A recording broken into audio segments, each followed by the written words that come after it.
২১শে ফেব্রুয়ারি বাঙালি জাতির চিরপ্রেরণা ও অবিস্মরণীয় একটি দিন। এটি শুধু বাংলাদেশের নয়, এখন এটি সারা বিশ্বের আন্তর্জাতিক মাতৃভাষা দিবস হিসেবে পালিত হচ্ছে। ১৯৫২ সালের ২১শে ফেব্রুয়ারি মাতৃভাষা বাংলার মর্যাদা রক্ষায় বুকে তাজা রক্ত ঢেলে দিয়েছিলেন বাংলার দামাল ছেলেরা। বিশেষ এই দিনটি অবিস্মরণীয়। বাংলাদেশের মহান শহীদ দিবস এখন আন্তর্জাতিক মাতৃভাষা দিবসে রূপ নিয়েছে। দিনটি উদযাপনে ২১-এর প্রথম প্রহরে কেন্দ্রীয় শহীদ মিনার সহ সারা দেশে ভাষা শহীদদের স্মরণ করছে সমগ্র বাঙালি জাতি। মাতৃভাষা বাংলাকে তৎকালীন পূর্ব পাকিস্তানের রাষ্ট্রভাষা করার দাবিতে ঢাকায় আন্দোলনরত বাঙালি ছাত্রদের উপর পুলিশের গুলিবর্ষণে অনেক তরুণ ছাত্র শহীদ হন, যাদের মধ্যে রফিক, জব্বার, সালাম, বরকত, শফিউর উল্লেখযোগ্য। এবং এ কারণেই এই দিনটি শহীদ দিবস হিসাবে চিহ্নিত হয়ে আসছে। দিবসটি উপলক্ষে ২১-এর প্রথম প্রহরে রাত ১২টা ১ মিনিটে প্রথমে রাষ্ট্রপতি মোহাম্মদ শাহাবুদ্দিন, এরপর প্রধানমন্ত্রী তারেক রহমান কেন্দ্রীয় শহীদ মিনারে ফুল দিয়ে শহীদদের প্রতি শ্রদ্ধা জ্ঞাপন করেন। এরপর মন্ত্রিপরিষদ বিভাগ এবং বিএনপি, জামায়াত, এনসিপি সহ বিভিন্ন রাজনৈতিক অঙ্গ সংগঠনের নেতাকর্মীরা কেন্দ্রীয় শহীদ মিনারে ফুল দিয়ে শ্রদ্ধা জ্ঞাপন করেন।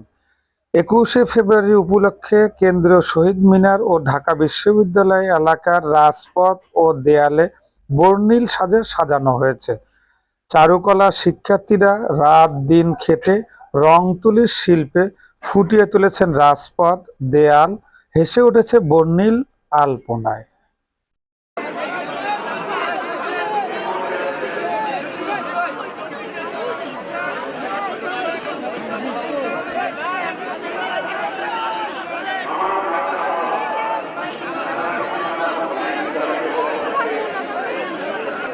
স্টুডেন্ট থাকা অবস্থায়, ইউনিভার্সিটি স্টুডেন্ট থাকা অবস্থায় আমরা এই রাতের বেলা এসে ফুল দিতাম। তার আগে স্কুল কলেজে থাকতেও আমরা এখানে হয়তো আসার সুযোগ হতো না, কিন্তু আমরা স্কুলে উদযাপন করতাম, কলেজে উদযাপন করতাম ফুল দিয়ে আমাদের ওখানে শহীদ মিনারের বেদিতে।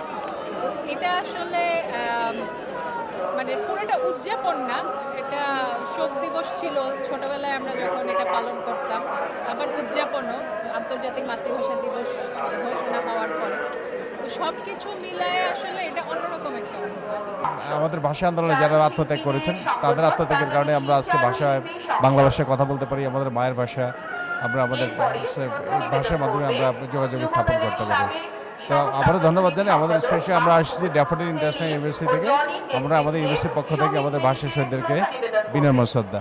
৫২ যে ভাষা শহীদদের যে চেতনা, সেই সকল যে মাতৃভাষার যে রাষ্ট্রভাষার যে দাবি ছিল, সেই রাষ্ট্রভাষার আজকে আমরা দেখেছি আমাদের দেশ যে বাংলাদেশ ১৯৭১ সালে ৯ মাস রক্তক্ষয়ী যুদ্ধের মাধ্যমে যে একটা স্বাধীন রাষ্ট্র পেয়েছিলাম।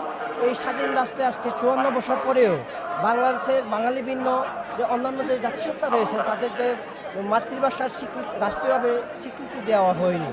আমরা দেখেছি হচ্ছে এই সরকার বাংলার যে ভাষা যে চেতনা, সেই চেতনার আসলে ৫৪ বছরে প্রতিফলিত হয়নি।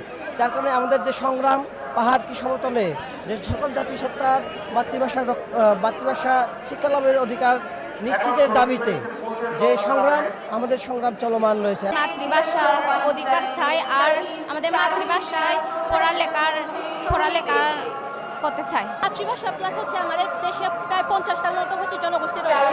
তো ওনাদের সবার নিজ ভাষায় পড়াশোনা করার সুযোগ পাওয়ার অনুরোধ জানাচ্ছি। আজকের যে বাংলা ভাষা আন্তর্জাতিক মাতৃভাষা বাংলা ভাষা দিবস উপলক্ষে সকল শহীদদের প্রতি শ্রদ্ধা নিবেদন করছি এবং বাংলাদেশে যে সকল ভাষা আছে প্রত্যেকটা ভাষাকেই সমানভাবে মর্যাদা দেওয়া উচিত। এবং আমরা জানি যে বাংলাদেশের যে সকল ভাষা আছে প্রত্যেকটা ভাষার মধ্যেই আমাদের সংস্কৃতি বিদ্যমান। তাই আমাদের সংস্কৃতি যেন বাংলাদেশ থেকে হারিয়ে না যায়, সেই উপলক্ষে সরকারের কাছে আকুল আবেদন প্রত্যেকটা ভাষাই যেন বাংলাদেশে বিদ্যমান থাকে।